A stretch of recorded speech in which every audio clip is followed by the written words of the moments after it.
So guys, in today's video we're going to be taking an early look at the brand new Strand exotic bow launching this season called WishKeeper. This is tied to an exotic mission that will be coming out in the next couple of weeks. Thanks to Bungie's website here, we have a confirmation on the release date for this new exotic mission, and thanks to Let.gg we're able to take a look at all of its exotic traits. Now this is a craftable exotic bow, so there will be a load of different catalysts tied to this weapon which we're also going to be taking a look at alongside the upgraded trait abilities. If you're going to enjoy this one, as always, be sure to leave a like and subscribe to the channel if you haven't done so already. It's free to do, and it really does help me out here a lot. Also, a lot of you who watch my content aren't actually subscribed, so if you could do that, I'd super appreciate it. And with all that out of the way, let's jump into today's video.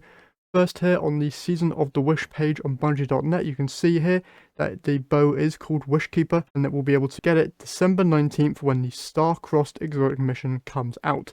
It says the stars will guide you through the dreaming city and beyond. Complete the mission and claim a weapon of great power lying hidden within the Black Garden.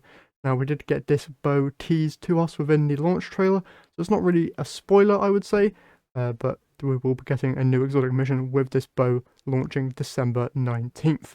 Heading over to Light.gg now, we're able to get a look at its exotic perks and catalysts. So in terms of perks, it has Snare Weaver and Silk-Bound Slayer. Snare Weaver, precision hits and final blows build energy towards a Snare Weaver arrow that can be fired from the hip. On impact, Snare Weaver arrows create a pattern of traps that suspend nearby targets.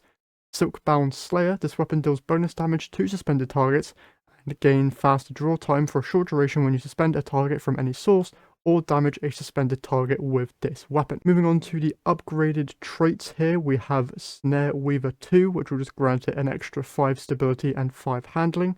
Snare Weaver 3 gives it plus 10 reload speed, plus 5 handling, and plus 5 reload speed.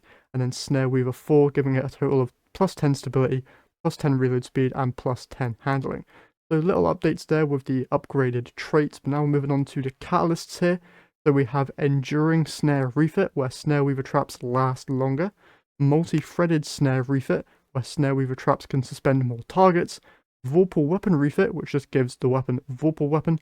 And then Hatchling Refit, which will just give the weapon Hatchling.